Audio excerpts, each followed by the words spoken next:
Hi, I'm Scott Rocknack. Welcome aboard the Jeanneau 64 yacht. Today we're going to look at the boat as a liveaboard, check out storage, and just see what it would be like to actually live on this boat for an extended period of time.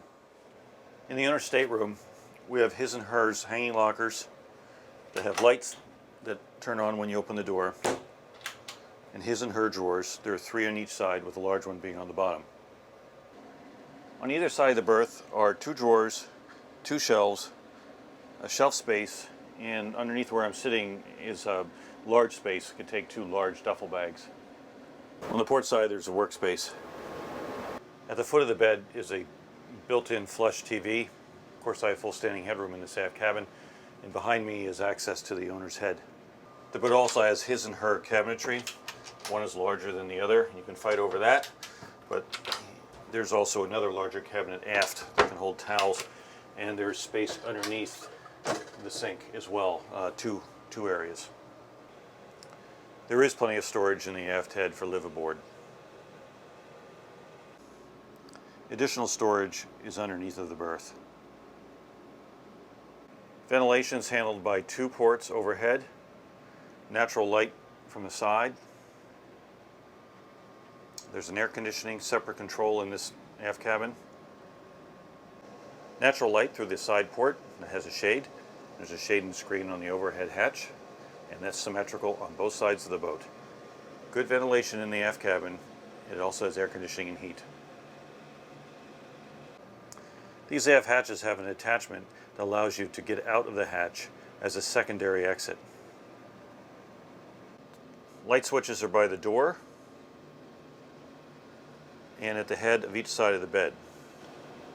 There are 2 USB ports, high power and low power, plus 2 AC outlets on either side of the berth. To me it looks like the space behind the berth forward, that would be forward of this window to the left as you're looking at it, would be a place for another cabinet if you so desired. The drawers are rather large, and just to show you the scale, I'm just going to put a pillow in one of them. It gives you an idea of how much you can store. So they're really almost like double drawers. There's a Hella fan on either side of the berth. And looking at the aft cabin, I would say that there's a decent amount of storage for your clothes for a live-aboard situation. It's going to be, I guess depending on how you live, if you're a shoe collector and have a truckload of shoes, that's going to be stored in lockers underneath the berths and things. But for general clothes, the fact that the cabinets are very deep, and there's a deep cabinet, a deep drawer underneath of the berth, that should work well.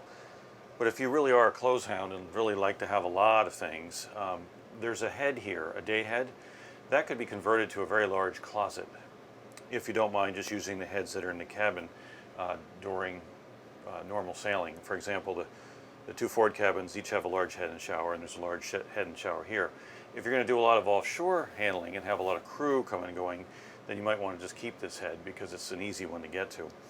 But generally for storage, it's very, very reasonable. Now, if you're going to live aboard for just 3 months out of the year, 4 months out of the year, there's no issues with this. If you're going to live aboard permanently and give up your house, then you're going to need get a little bit more creative with where things go.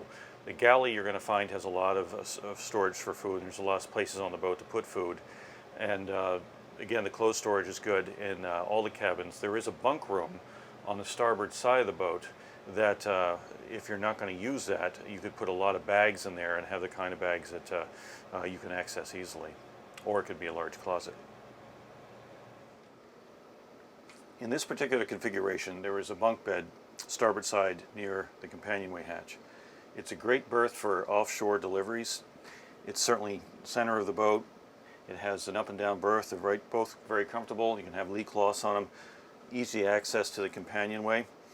And it has a large storage area, and this particular boat has a washer and dryer in here. There's also a door in here that accesses the engine room. So this area could be used for live aboard for storage of additional clothes if you needed to, and then move those when you're doing an offshore passage and want to utilize these berths. The table's big enough to seat everybody that can sleep on the boat. And keep in mind there's also a lot of table options up in the cockpit as well. But just for 2 people, it does have easy access on the side, so you can slip in and slip out of here quickly to have a quick lunch or breakfast. It's also the right height and comfortable and enough space for people to lay out their laptops and do some work. The U-shaped settee is comfortable to see the television that's on a bulkhead in front of me here, but that television is also visible from the settee on the other side. The main salon has plenty of natural light. The port settee is very comfortable and a good place to lie down. So what do we really have for storage? Well, we have the typical storage over the counter. So there's 3 of those that open up in the galley itself. There's one over here behind this plant. And we have storage underneath. Lots of pots and pan storage, pull-out trash. There's an ice maker here, the wine cooler, which I've shown, big drawers. And I'll show you over here, there's a whole series of cabinetry. We have drawers underneath, big microwave, 3-burner stove and oven, and broiler. A large refrigerator and 2 pull-out freezers. Cabinetry inboard, 2 large shelves, and a very deep side locker down here. More space up here, and more cabinetry here, 2 drawers here, more space underneath, and another drawer here. Some boats you'll find that the companionway has several steep steps. This one does not, just 4 steps. The portside settee is comfortable enough to sit back and read. It's about this wide, easy to put your shoulder up on the side. There's air conditioning there, natural light. I can actually see the water by looking through the windows here. It's very comfortable. Each forward cabin has its own head and shower stall. Big hanging locker, series of 3 drawers with the bottom one being bigger, and 2 drawers underneath of the berth. Natural light from a hull port and ventilation overhead here and here.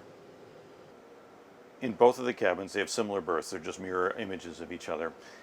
This berth is about a twin size. It does have an inset cut out, so if you're comfortable with the twin size berth, this would work for 2 people. The forward cabin hanging locker is about the same size you find on the 54 and the 51. It's reasonable. The drawers are deep and they're soft close. Underneath the berth are 2 drawers that are rather large.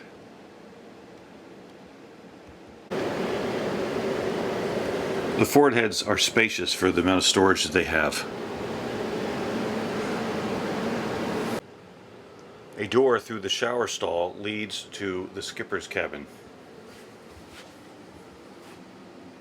The skipper's cabin has a shower, 2 berths, and also access from overhead.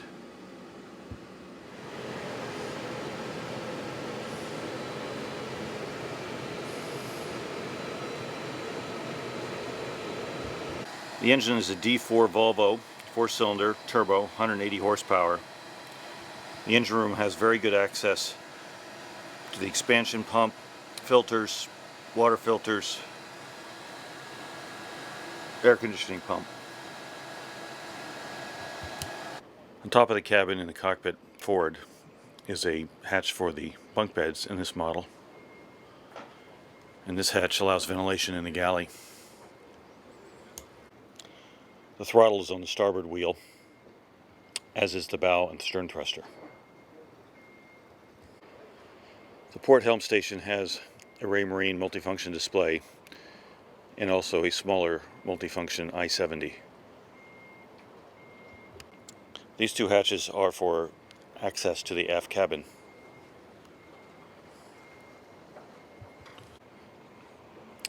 There are 2 hatches that access the aft cabin. These are primarily ventilation and emergency exit. This boat has a teak deck options and has very good access moving forward with tall stanchions and lifelines. This boat is a double head sail sloop. Up forward you'll see 2 roller furlers. The hatches are custom built by Lumar. They're flush and several of them can be opened from the outside. This boat is a roller furler main, but you could also have a classic mast as well. It's also up to you whether you want the arch or you want to have the line come down to a captive winch. This is called the garage. This is a jet boat that's in the back. Overall, the 64 is a very good value, both new and used, and I can help you find one that would suit your needs.